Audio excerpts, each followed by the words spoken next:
Instagram ini dinobatkan sebagai media sosial yang paling sering digunakan untuk melakukan perundungan atau bullying secara online. Pemirsa, Bapak Bangsa Bung Karno pernah berkata, beri aku 10 pemuda, niscaya akan kuguncangkan dunia.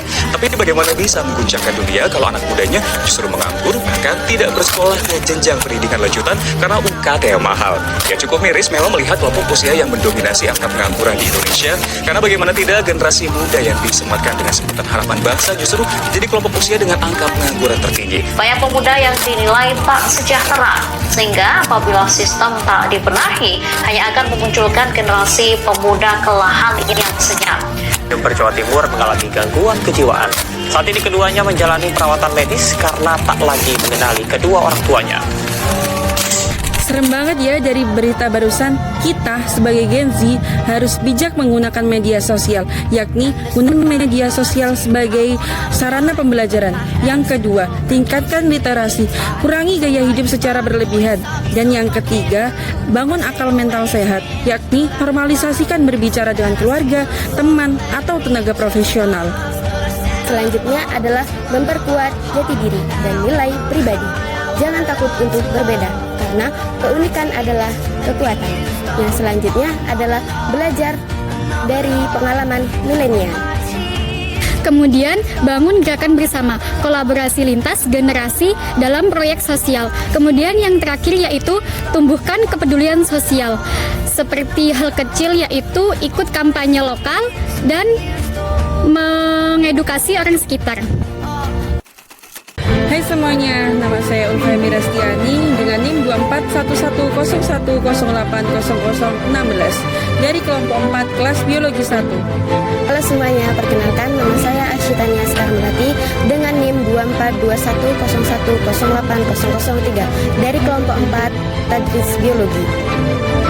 Semuanya, perkenalkan nama saya Siti Sulasmini dengan NIM 2411080001 dari kelompok 4 dan kelas Tadris Biologi 1. Hai semuanya, kalian pernah kepikiran gak gimana peran Gen Z dan generasi milenial dalam nentuin nasib bangsa Indonesia? Banyak banget yang bilang kalau generasi Z itu atau Gen Z mudah banget ke bawah arus. Misalnya pergaulan bebas, gaya hidup yang tinggi, dan tekanan batin yang ngerasa kalau dirinya itu sendiri.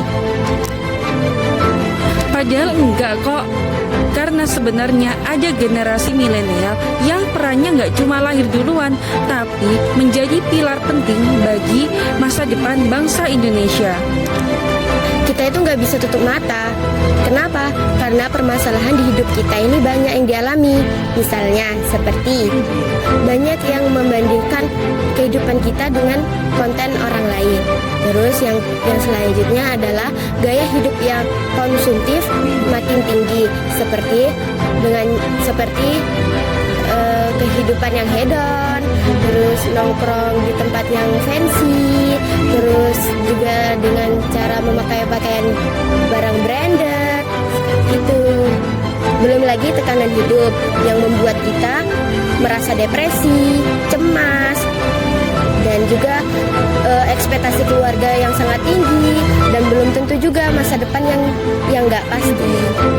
Terus ada juga yang terjebak di pergaulan bebas. Kenapa? Karena mereka takut tidak gaul. Nah, di tengah kondisi kayak gini, generasi milenial tuh punya peran penting banget. Mereka itu udah ngelewatin masa-masa sulit juga. Mereka ngalamin masa peralihan zaman, dari zaman yang tanpa internet ke zaman yang era digital kayak sekarang. Dan oleh karena itu, mereka itu punya sudut pandang yang lebih luas, dan mereka juga lebih dewasa dalam mengambil keputusan, dan mereka juga terbiasa beradaptasi. Kenapa generasi milenial itu disebut sebagai pilar masa depan bangsa? Ya karena mereka semuanya lah yang sekarang duduk di posisi penting, seperti pemerintahan, tenaga kerja, bisnis, bahkan aktivisme sosial. Mereka aktif dalam membangun masyarakat, ngasih kontribusi nyata, dan mengasih contoh buat kita semua. Mereka bisa menunjukin cara hidup ke kita dengan cara tetap eksis tanpa boros, tetap produktif tanpa kehilangan arah, dan tetap tetap kuat walau tekanan banyak. Tapi bukan berarti Gen Z itu cuma bisa jadi penonton. Kita juga punya energi yang luar biasa. Kita punya ide-ide segar, kita paham teknologi. Kita juga bisa menjadi penggerak perubahan apabila kita diarahkan dengan tepat. Kalau kita kolaborasi bareng generasi milenial, kita juga bisa bareng-bareng membangun lingkungan yang sehat mental, sosial, dan digital. Jadi jelas banget kan generasi milenial itu bukan cuma generasi sebelum kita, tapi juga menjadi pilar pedoman bagi masa depan bangsa. Dan kita, Gen Z, adalah penerusnya. Kita harus terusin perjuangan mereka. Kita nggak harus jalan sendiri, tapi dengan saling bantu dan belajar satu sama lain. Kita gak harus menunggu sukses buat berdampak.